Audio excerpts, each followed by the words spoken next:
कोंबडीची जात अशी आहे की त्याला एक एक दाणा उचलायला लागतोय. गायीचं शेळीचं वेगळं गणित आहे. कोंबडीचं चोचीने एक दाणा उचलतो. जर तिच्या चोचीला एक एक दाणा उचलेल असं तुम्ही कन्सेप्ट केला तर तुमचं जास्तीत जास्त खाऊ जाणार आहे आणि क्वांटिटी कमी लागणार आहे. आणि तुम्ही पाहाल की देशी कुक्कुटपालन हा कन्सेप्ट खूप मोठ्या प्रमाणात वाढत चाललेला आहे. पण देशी संगोपन करत असताना पक्षाला खाद्य खर्च हाच खूप मोठा प्रॉब्लेम आहे. बरोबर आहे. आणि त्यावर एक मात्र पर्याय होता खाद्य खर्च कसा कमी करता येईल की शेतकरी मार्केटचा खराब भाजीपाला आणतात, पक्ष्यांना खाऊ घालतात तुकडे करून. मग तो बचत म्हणून तो देतात एक प्रकारे. हा, पण त्यांना खाद्य खर्च बचत होतोय. पण बचतीचा थोडा उलटा पॉईंट बघितलं मी की खाली विष्ट असेल, भाजी फेकला जातो, मातीत मिक्स होते, तर ते रोग राहायला चान्स वाढला. बरोबर. जर तुम्ही 10 ते 20 किलो भाजीपाला आणताय तर परिपूर्ण भाजीपाला खाऊ जात नाहीये, तर भाजीपाला 30-40% खाल्ला जातो, बाकी वेस्ट होतो. तर सर छोटी गंमत अशी की आम्ही हा मशीनचा कन्सेप्ट एक होता की कुक्कुटपालनासाठी भाजीपाला वेस्ट बारीक करून द्यायचा. पण काही मित्र परिवारांना समजलं की असे भाजीपाला मशीन मिळते. आमच्या आचारांचे मशीन बुक झाले सर कितीतरी. काय म्हणताय? आम्ही सिंगल मोटो कॉम्बिनेसाठी पण त्याच्या सोबत आचारांची मशीन बुक केलेत की त्यांना भाई आम्हाला पाहिजेच. नमस्कार प्रेक्षकांनो, उद्योग भरारी परिवारामध्ये आपलं खूप खूप स्वागत आहे. मित्रांनो, गेल्या काही दिवसापासून आपण अनेक देशी पोल्ट्री फार्म असेल, गाय पालन असेल, अनेक पशुधन जे काही शेतकरी पालन करतात त्यांना भेटी दिल्या. परंतु त्यामध्ये एक प्राकर्षणी मुद्दा आपल्याला जाणवला, तो म्हणजे खाद्य खर्चामध्ये ज्या कुक्कुट फार्मला किंवा कोंबडी फार्मला बचत करता आली त्यांचा फार्म आतापर्यंत यशस्वी झालेला आहे. त्या अनुषंगाने आता मी आलोय जगदंब फार्मिंगला भेट देण्यासाठी. गेल्या 1 महिन्यापासून त्यांनी ही मशीन विकसित केली, ज्या माध्यमातून अगदी वेस्टेज भाजीपाला म्हणजे बाजारातून वेस्टेज भाजीपाला शेतकरी खरेदी करतात, या मशीनमध्ये टाकतात आणि तुम्ही समोर पाहू शकतात की अगदी अशा प्रकारचा भाजीपाला तयार होतो. हा भाजीपाला अगदी सकाळी संध्याकाळी कोंबड्यांना खायला दिल्यानंतर त्यांना बाहेरचं एक तर फीड खरेदी करायची गरज नाही आणि हा भाजीपाला कोंबड्या अगदी आवडीने खातात. याच्यामध्ये प्रोटीन, व्हिटॅमिन्स किंवा पौष्टिक खाद्य असल्यामुळे कोंबड्या अगदी हे खाद्य आवडीने खातात. त्याच्यामध्ये फायदा काय होतो? एक तर तुमचा खाद्य खर्चामध्ये प्रचंड प्रमाणात बचत होते आणि वेळ देखील वाया जात नाही. दुसरा असा आहे की तुम्ही जेव्हा कोंबड्यांना भाजीपाला देता त्यावेळेस कोंबड्या भाजीपाला खात असताना निम्म्यापेक्षा जास्त भाजीपाला तुमचा वाया जातो. म्हणजे तिथेही भाजीपाल्यातली बचत आणि बाहेरच्या खाद्य खर्चातली बचत आणि वेळेतही बचत, अशा 3 फॉर्म्युल्यावर ही मशीन काम करते. आणि गेल्या काही दिवसापासून ही प्रचंड प्रमाणात मशीन शेतकरी आता खरेदी करतायत. आणि ज्या माणसाने ही मशीन तयार केली ते म्हणजे जगदंब फार्मिंग. आपल्यासोबत आता ते चर्चा करणार आहेत, त्यांच्याकडून आता जाणून घेऊयात या पाठीमागची नेमकी कॉन्सेप्ट काय आहे. सर, सर्व शेतकऱ्यांना आपला परिचय सांगा. नमस्ते, मी Vishal Mane, Jagdamb hydroponics and agriculture system. अच्छा सर, एक मला विचारायचं आहे की हायड्रोपोनिक्स फार्मिंग म्हणजे आता तुमच्याशिवाय तर महाराष्ट्रात नाव नाही. आता बऱ्यापैकी शेतकरी असतील, मी जसं आता सांगितलं की जम्मू काश्मीरपासून कन्याकुमारीपर्यंत तुम्ही आता ही सेटअप दिले. तर हा सांगायचा मुद्दा हा आहे की तुमचा याच्यामधील हायड्रोपोनिक मधला अनुभव खूप तगडा आहे. परंतु आता ही अशा छोट्या प्रकारची तुम्ही मशीन तयार केली, काय या पाठीमागचं कारण? सर, गेली 8 वर्ष काम करत असताना अनुभवलं की शेतीपूरक व्यवसाय खूप पटीने वाढत आहे आणि या ठिकाणी अत्याधुनिक टेक्नॉलॉजी शेतीला जोडली तर खूप चांगल्या प्रकारे शेती पूरक व्यवसाय सफल होऊ शकतो. त्याला आम्ही हायड्रोपोनिक मध्ये काम चांगलं केलं आणि खूप शेतकऱ्यांसाठी भारतातल्या कानाकोपऱ्यामध्ये आम्ही मशीन प्रोव्हाइड केलं हायड्रोपोनिक चाऱ्याच्या. आणि त्यांचा हिरवचाराचा प्रश्न सॉल्व्ह करून चांगल्या प्रकारे उत्पादन मार्गी लागलेलं आहे. मध्यंतरचे गेले 6 महिन्यापासून आम्ही कुक्कुटपालनामध्ये चांगलं काम वाढवलं. त्यामध्ये भ्रमंती करत असताना खूप ठिकाणी मला वैयक्तिक जाणवलं की खाद्य खर्चामुळे फार्म फेल जायला लागले. आणि तुम्ही पाहाल की देशी कुक्कुटपालन हा कन्सेप्ट खूप मोठ्या प्रमाणात वाढत चाललेला आहे. पण देशी संगोपन करत असताना पक्षाला खाद्य खर्च हाच खूप मोठा प्रॉब्लेम आहे. बरोबर आहे. आणि त्यावर एक मात्र पर्याय होता खाद्य खर्च कसा कमी करता येईल. तर काही शेतकऱ्यांचं आमचं बोलणं झालं की आम्ही पाहिलं की शेतकरी मार्केटचा खराब भाजीपाला आणतात, पक्ष्यांना खाऊ घालतात तुकडे करून. मग तो बचत म्हणून तो देतात एक प्रकारे. हा, पण त्यांना खाद्य खर्च बचत होतोय. पण बचतीचा थोडा उलटा पॉईंट बघितलं मी की खाली विष्ट असेल, भाजी फेकला जातो, मातीत मिक्स होते, तर ते रोग राहायला चान्स वाढला. बरोबर. जर तुम्ही 10 ते 20 किलो भाजीपाला आणताय तर परिपूर्ण भाजीपाला खाऊ जात नाहीये, तर भाजीपाला 30-40% खाल्ला जातो, बाकी वेस्ट होतो. त्या खूप सारे फार्म फिरल्यानंतर एक जाणवलं की आपण असं काही वेगळं करू शकतो का की हा प्रॉब्लेम चांगल्या प्रकारे सॉल्व्ह होईल आणि शेतकऱ्यांना अजून खाद्य खर्च बचत करून चांगल्या प्रकारे व्यवसाय स्टेबल करता येईल. अच्छा, म्हणजे एकंदरीत हे आहे की आपण जो वेस्टेज भाजीपाला देतो तो वाया न जाता या मशीन मध्ये टाकल्यानंतर तो अगदी बारीक होऊन तयार होतो. सर, सिंगल आहे की कोंबडीची जात अशी आहे की त्याला एक एक दाणा उचलायला लागतोय. गायीचं शेळीचं वेगळं गणित आहे. कोंबडीचं चोचीने एक दाणा उचलतो. जर तिच्या चोचीला एक एक दाणा उचलेल असं तुम्ही कन्सेप्ट केला तर तुमचं जास्तीत जास्त खाऊ जाणार आहे आणि क्वांटिटी कमी लागणार आहे. सिंगल मोठं पकडून आम्ही हा कन्सेप्ट केला की या ठिकाणी बघाल तुम्ही एकदम बारीक बारीक बघा तुकडेच, म्हणजे पक्षाला एक एक चोचीला दाणा घ्यायला जमतोय आणि तो आवडीने खातोय. यामध्ये बघाल तुम्ही सर, आम्ही गाजर, बीट, मुळा, कोबी, फ्लॉवर, टोमॅटो, जे काही मार्केटला खराब वेस्ट मिळतंय सर्व एकत्र केलंय.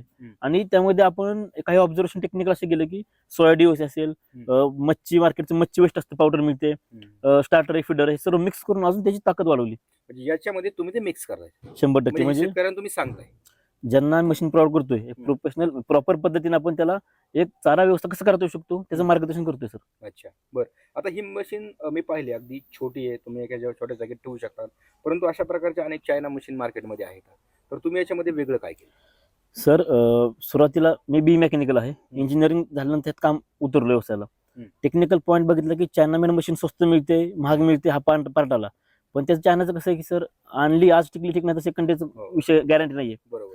त्या विचाराने की शेतकरी आधीच व्यवसाय काटापास काम चालत चाललंय, ह्याला टेक्निकली स्ट्रॉंग बनलं पाहिजे आणि लॉंग टर्म चाललं पाहिजे. ह्या अनुषंगाने आम्ही आमच्या टीमने डिस्कस करून आपल्या फलटणमध्ये शॉपला मॅन्युफॅक्चरिंग चालू केलेलं आहे. यातील एक पार्ट आपण ओन मॅन्युफॅक्चरिंग करतोय आणि long life, hard material, safety, ह्या सर्व गोष्टींचा बारकाईने विचार करून आम्ही मशीन बनवलेले, ज्यामध्ये हँड डॅमेज झाला नाही पाहिजे, इफिशियन्सी वाढली पाहिजे, मॅक्झिमम आउटपुट आलं पाहिजे आणि मशीन कमीत कमी 5-6 वर्ष कंटिन्यू चालली पाहिजे. त्या लहान लहान गोष्टीचा विचार करून मशीन मॅन्युफॅक्चर केलं आपण सर. बरं, आता हे झालं कोंबड्यांसाठी अगदी खाद्य खर्चात बचत म्हणून तुम्ही अशा प्रकारचं मिक्सर तयार केलंय, परंतु याच्या व्यतिरिक्त आणखी कुठे उपयोगात येऊ शकतो? सर छोटी गंमत अशी की आम्ही हा मशीनचा कन्सेप्ट एक होता की कुक्कुटपालनासाठी भाजीपाला वेस्ट बारीक करून द्यायचा. पण काही मित्र परिवारांना समजलं की अशा भाजीपाला मशीन मिळते. आचार्य लोक मागे लावून राहिले सर की आचार्य लोकांना भाजी म्हणजे कार्यक्रमाच्या वेळेस भाजीपाला कट करायला वेळ लागतो. त्या कटिंग वेळेमध्ये खूप लेबर लागतात किंवा टाइम कंट्रोल होत नाही. कोशिंबीर असेल, भाजी बारीक करणं असेल, खूप कमी टाइम मध्ये जास्त प्रमाणात एकसारखी भाजी बारीक होते. आमच्या आचार्यांचे मशीन बुक झाले सर कितीतरी. काय म्हणताय? आम्ही सिंगल मोठं कॉम्बिनेसाठी पण त्याच्या सोबत आचार्यांची मशीन बुक केलेत की त्यांना भाई आम्हाला पाहिजेच. म्हणजे आता त्यांना लक्षात आलं की शेवटी एकंदरीत काय भाजीपाला कटर आहे, छोट्या छोट्या स्वरूपात भाजीपाला तयार होतोय. मग आता ही शेतकरी तर घेणारच आहे, पण ज्यांना गरज आहे तेही घेणार. अगदी हॉटेलमध्ये प्रत्येक भाजीपाला कट करावा लागतोय. आता हॉटेलमध्ये जशा प्रकारची कोशिंबीर लागते तशाच प्रकारे कोंबड्यांची जी कोशिंबीर आहे येस अगदी बारकाईने खात आहेत. हो, बरं, सर आतापर्यंत किती फार्मला दिलं तुम्ही? आता आम्ही सर गेले 2 महिन्यापासून यात आरंभी केलं. बऱ्यापैकी 20+ लोकांना आम्ही दिले अगोदर. त्यांच्याकडे आम्ही 18 ते 20 दिवस कंटिन्यू जाते लक्ष घालून त्यांची अपडेट घेतली. इफिशियन्सी, प्रॉब्लेम, अडचणी कुठे येते, क्वालिटी चांगली मिळते का, टिकते का. आणि त्या सर्वांनंतर आता तब्बल आम्ही 1000 मशीन प्लस प्रोडक्शन चालू आहे आमचं. आणि सर गेल्या 4 दिवसामध्ये लगातार 300+ मशीन बुकिंग आहेत आमच्या. काय म्हणताय सर? एक सिंगल मोठं आज मार्केटमध्ये तुम्हाला कडबाकुटी मशीन मिळेल, चाफ कटी मशीन मिळेल, प्लेट मशीन मिळेल, खाद्य विकतचं मिळेल. पण एक ऑब्झर्व करा, सर्वसाधारण छोटा शेतकरी असेल, छोटी गृहिणी असेल, त्यात 200, 400, 500 पक्षी, 1000 पक्षी आहेत, त्यांना सर मोठी इन्व्हेस्टमेंट परवडत नाहीये. बरोबर. आता काल आपण ज्या फार्मला भेट द्यायला गेलो, अगदी त्या ताईंचं म्हणजे 24 वर्ष वय आणि त्यांनी ही मशीन घेतली, तर त्यांनी आपल्याला एक वेगळाच अनुभव सांगितला.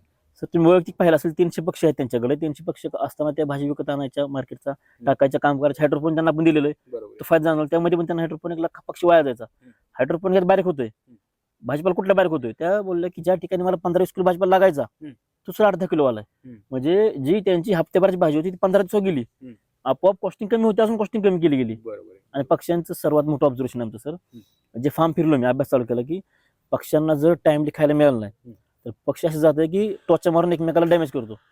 डॅमेज केलं, मार्केट किंमत कमी झाली, आजारी पक्षी पडला. जर पक्षाला भाजीपाला वेस्ट कमी पैशामध्ये आणला, पक्षाला तुम्ही खायला गुंतवला, तर पक्षी खूप टाइम मध्ये एंगेज होणार आहे आणि एकमेकाला टोचा मारणं बंद होणार आहे. आपोआप तुमचं त्या साईडने पण त्या साईडने तुमचं आपोआप प्रॉफिट मध्ये कन्व्हर्जन होणार आहे सर. बरोबर.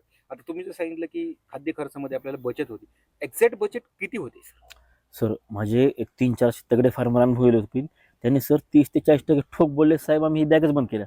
बाहेरचं खाद्य 2 महिने मी तेच बघत होतो की नक्की आपण देतोय पण फेक नको किंवा तात्पुरता विषय नाही पाहिजे मला. एक तर केलं तर स्ट्रॉंग टॉप लेवलला करायचं म्हणून बारकाईने 2 महिने R&D केले, फार्म सिलेक्ट केले, तज्ञ लोकांना मशीनी दिल्या आणि त्यांचा पूर्ण फीडबॅक घेत राहिलो. चेंजेस काय, कोंबड्यांमध्ये काय वजन फरक पडतोय का, आपण फेक करतोय का, नुकसान होतोय, मशीन चालते का, मशीनची इफिशियन्सी आहे का. आता सर इतकं आमचं माइंड क्लिअर झालं की ह्या प्रोडक्शनला आम्ही भारतातल्या, महाराष्ट्रातल्या कानाकोपऱ्यापर्यंत, ज्याच्या घरी 50 कोंबड्या असतील, 100, 1000, 10,000 कोंबड्या असतील, प्रत्येकाला ही मशीन पाहिजेच. कारण वेळ, खाद्यामध्ये बचत, नॅचरल फीड झालं, ह्यात सर शेवगा, तुती, तुमचा मेथी का सर्व बघावतोय. अजून काय पाहिजे तुम्हाला? तुम्ही 30-40-50 हजाराची मशीन घेऊन येता पेलेटची, त्याऐवजी घरी मका भरडा असेल, सोया डिओस असेल किंवा खाद्य असेल, हे मिक्स करून टाका ना, तुमचा 30-40% खाद्य खर्च जागेवर कमी आहे. बरोबर. पक्षी एंगेज होते. सर्व विचारपूर्वक ही मशीन तयार आहे सर आपली. आता दुसरं म्हणजे आता भाजीपाल्यामध्ये थोड्याफार प्रकारात ओलावा असतो. हो. आता पाणी याचा काही साईड इफेक्ट कोंबड्यांना होऊ शकतो का लगेच? हा, यामध्ये हा पण आम्ही 2 मिनिटांत बघितलं सर. हम्म. स्टार्टिंगला आम्ही बऱ्यापैकी काकडी आणि भोपळा वापरला. हम्म. त्यात जास्त पाणी राहते. मग ते पाणी जास्त गेल्यापासून सर्दी व्हायला लागली. हम्म. आम्ही काय केलं, सोया दिवशी थोडा वापरायला चालू केलं. सोया दिवशी पाणी ओढून घेतलं जाते, सुकतोय. आणि भोपळ्याचं प्रमाण कसं केलं, भोपळा कटिंग करतो आम्ही आणि तो बऱ्यापैकी जाळी अशी गेलेली काही ठिकाणी उंची ठेवतो, ज्याने पाणी तुळून जातं आणि थोडा सुकला पक्ष्यांना खाऊ देतो. तो अनुभव घेतला बॅड आणि त्यानंतर सोल्युशन चांगलं काढलं गेलं. अच्छा, त्यानंतर एक की तुम्ही थोडा सुकला पाहिजे, काय करतो, भोपळा आम्ही शेपट करतो. भोपळ्या जास्त पाण्याचं प्रमाण आहे. हा, भोपळा आम्ही शेपट कट करतो, तो साईडला वाळत घालतो, वाळ सुकवतो, 1-2 तास पाणी तुळून देतो, त्या सोयाबीन मिक्स करतो, पाणी शोषून घेतो आणि ते खाऊ घालतो. सोया डिशेस काम आहे की ते पाणी शोषून घेणं. सोयाबीन सोयाबीनचं राहते, ताकद जास्त राहते, पक्षामध्ये पाहिजेच. ह्यामध्ये मिक्स केलं की अजून ताकद वाढते. बरं, त्याच्यामध्ये कोंबड्यामध्ये तुम्हाला काय म्हणजे आता 2 प्रकारचे फार्म आहेत, एक तर मुक्त संचार आणि दुसरं म्हणजे बंदिस्त. आता जर महाराष्ट्रात पाहिलं आपण की मुक्त संचारमध्ये अंड्यांना प्राधान्य दिलं जातं, बरोबर. कारण तिथं वजन गेन करण्याचा काही संबंध नाही अर्थार्थी. तर मला एक सांगा सर, हा चारा मुख्यतः बंदिस्तासाठी किंवा मुक्त संचारमध्ये वजन गेन करण्यासाठी किती कारणीभूत ठरेल? सर, तुम्ही 2 टेक्निकल पॉईंट नोट करा. पहिला, आता सर्व छोटा मोठा शेतकरी काय करतोय, मुक्त संचार कुक्कुटपालन अंड्यासाठी करतोय. अंडे व्यवसाय करत असताना पक्षी तुम्हाला 8-10 महिने सांभाळायचा आहे. पक्षी सर 3 महिने प्लस गेला, खाद्य खर्च म्हणजे डोकं जाम व्हायचं काम आहे. त्याला हा 100% सक्सेसफुल सोल्युशन आहेच. झाला विषय मुक्त संचारचा. दुसरा विषय तुम्ही म्हटल्याप्रमाणे बंदिस्त कुक्कुटपालन करत असताना खाद्य खर्च हा प्रॉब्लेम येतोच. पण ह्यात तेवढी ताकद नाही म्हणू शकतो आपण की प्रोटीनची ताकद आहे. बरोबर. पण बंदिस्त मध्ये पण पक्षाला टाइमली खायला मिळालं नाही. मी स्वतः खूप फार्म बघितले की पक्षी मुंडे केलेत त्वचा मारून. पण शेतकऱ्याला व्यापारी लोक काय करतात सर, शेवटचे 15-10 दिवस असतील की मार्केट तोडणं, लांबवणं, मग शेतकऱ्याला ते खाद्य परवडत नाही. तो ऑब्झर्व केला की शेतकऱ्याला त्या टप्प्यामध्ये जे मार्जिन मिळणार त्या कट होतं. त्या ठिकाणी पण हे 100% प्रॉफिटेबल आहेच. पक्षाची डाएट बॅलन्स होते आणि तो कंटिन्युअस फ्लो मध्ये काम करतोय. बरोबर आहे. एकंदरीत आपण एक हाच उद्देश आहे की खाद्य खर्चामध्ये बचत आहे आणि वेळेवर त्यांना खाद्य उपलब्ध होणार आहे. Yes sir. आता सर मला एक सांगा, याच्यामध्ये किती प्रकारचे मशीन तुम्ही बनवले? सर, यामध्ये आपण 2 मशीन इन्व्हॉल्व केलेत. की जी एक छोटी मशीन आता जी पाहताय तुम्ही, ह्या मशीन सिंगल मोटर की ज्याच्याकडे 5,000 पर्यंत पक्षी आहे, तो शेतकरी ही मशीन 50 पक्षापासून 5,000 पक्षापर्यंत आरामात काम करते. साधारण तासाला सर 100 किलो प्लस भाजीपाला बारीक केला जातोय आणि कंटिन्यू मध्ये काम करू शकता. आणि आम्ही दुसरी मशीन लॉन्च केली, बाहुबली नावाने हेवी मशीन आहे, की तुम्ही त्यामध्ये तासाला 400-500 किलो प्लस भाजीपाला बारीक करू शकता आणि कंटिन्यू मध्ये. ते ज्याच्याकडे 5,000 प्लस पक्षी आहेत त्यांना ती मशीन काम करते सर. अच्छा, म्हणजे ज्यांच्याकडे 5,000 पक्षी आहेत त्यांच्यासाठी बाहुबली मॉडेल आहे. हा, हे छोटं मॉडेल. आता याचा जर कॅपॅसिटीचा जर विचार केला तर अगदी तासाभरामध्ये किती चारा कट होतो? 80 ते 100 किलो चारा तासाला कट होत आहे सर यामध्ये. सहजच. Yes sir. 80 ते 90 किलो चारा कट होतो. जास्त. बरोबर आहे. आणि आता टाकताना तुम्ही पाहिले की अगदी कट करून बारीक स्वरूपात तुम्ही तुकडे टाकत होता त्याच्यामध्ये. त्यामध्ये साधी मी हे पण केलं होतं, तुम्ही पाहाल की याचं झाकण तुम्ही ओपन करू शकता बघा. भाजीपाला वरून फेकायचो आम्ही. मला 2 महिने हेच ऑब्झर्व चाललेलं की ज्या माणसाला मशीन देणार आहे आपण, सेफ्टी, इफिशियन्सी आणि लाईफ, सर वरून भाजीपाला फेकला गेला की उडायचा. त्यानंतर हात करून चुकून घातल्या मशीन मध्ये हाय स्पीड मशीन आहे, हाय टॉर्क आहे, रिक्स लागायची. आम्ही हे नवीन वर्ष बनवलं जेणेकरून भाजीपाला कट करून थोडा टाइम जाऊ, 10 मिनिट माझी वाढू देत, पण ज्याचं मशीन वापरायचं काम आहे त्याला 100% सेफ झालं पाहिजे. आम्ही बॉन्ड केलाय. हात जाळ घालत नाही, भाजीपाला बारीक जातोय, हात जाणारच नाही, माणूस घालणार पण नाही, काही संबंध नाही, कारण तुम्ही भाजीपाला वरून टाकू शकता. आणि कट केल्यामुळे काय होतंय, मशीन लोड पण येते, मशीनची लाईफ चांगली असते. म्हणजे लाईफचा विचार केला, सेफ्टी विचार केला आणि स्ट्रेंथ, तिन्ही गोष्टी आपण परिपूर्ण काम केलेले सर. म्हणजे अगदी परिपूर्ण मशीन तयार झालेली आहे. हो सर. बर, आता ज्या शेतकऱ्यांना महाराष्ट्रात खरेदी करायची तर त्यांच्यासाठी खरेदी करण्यासाठी तुमच्याकडे काय नियम आहे? सर्वप्रथम आम्ही त्यांचं काय करतो सर, त्यांच्या फार्मचे फोटो मागवतो, व्हिडिओ मागवतो, त्यांच्याकडे पक्षी किती ते मागवतो. आणि जे शेतकरी आहेत की ज्यांना खरोखर गरज आहे त्यांना आम्ही काही कॉस्टिंगमध्ये विचारपूर्वक करून मशीन प्रोव्हाइड करतोय. आणि आमचा हा प्रयत्न चाललाय की जिल्हा लेवलला आम्ही डिस्ट्रीब्युशनशिप चालू करतोय की प्रत्येक ठिकाणी पोहोचेल नाही पोहोचेल, मग प्रत्येक जिल्हा ठिकाणी काही मित्र परिवार जोडतोय की त्या ठिकाणी आपलं आउटलेट असेल कंपनीचं किंवा त्यांना आपण डीलरशिप देईल आणि त्यातून ते आउटलेट करतील सर्व्हिसला. आपण त्या विचारत आहोत. सध्याला आपण गेले 3 दिवसात आपण 6 डीलरशिप दिलेत सर महाराष्ट्रामध्ये. दिले जो माझ्या 200 प्लस मशीन त्यासाठी बुकिंग झालेत. 50-50 लॉटांमध्ये त्यांना बनवतोय त्यांच्यासाठी. आणि दुसरं म्हणजे आता हे झालं डीलरशिप किंवा डिस्ट्रीब्युटर, हा एक दुसरा मुद्दा आहे. परंतु अगदी शेतकऱ्यांनी खरेदी करायची तर त्यांना तुम्ही डिलिव्हरी कशी करणार? ट्रान्सपोर्टच्या त्यांच्या जवळच्या पोस्ट ऑफिसला मशीन पोच केली जाईल आपली. म्हणजे भारतामध्ये कुठलाही पिनकोड असेल त्या पिनकोडला मशीन डिलिव्हरी करायची व्यवस्था आपली आहे सर. तर शेतकरी मित्रांनो, जगदंब फार्मिंगचे विशाल माने सर त्यांच्यासोबत आतापर्यंत आपण चर्चा केली. मागील 7 ते 8 वर्षाचा त्यांचा अनुभव, म्हणजे अगदी जगदंब फार्मिंगच्या माध्यमातून हायड्रोपोनिक चारा तर ते देतातच, परंतु ही मशीन अगदी जे कोंबडी पालक आहे त्यांच्यासाठी कशा प्रकारे उपयोगात येणार आहे त्यांनी आता आपल्याला सांगितलेलं आहे आणि अनेक प्रकारच्या मशीन त्यांनी मार्केटमध्ये दिलेल्या आहेत. आता तुम्हाला जर ही मशीन खरेदी करायची असेल तर जगदंब फार्मिंगचा नंबर आपण व्हिडिओच्या स्क्रीनवरती दिलेला आहे, डिस्क्रिप्शनमध्ये दिलेला आहे. अगदी तुम्ही सहजरित्या, म्हणजे अगदी तुमच्या जवळच्या जे ट्रान्सपोर्ट असेल तिथे ही मशीन येईल, तिथून तुम्ही ही मशीन आरामशीर घेऊ शकता. थांबूयात मित्रांनो इथेच.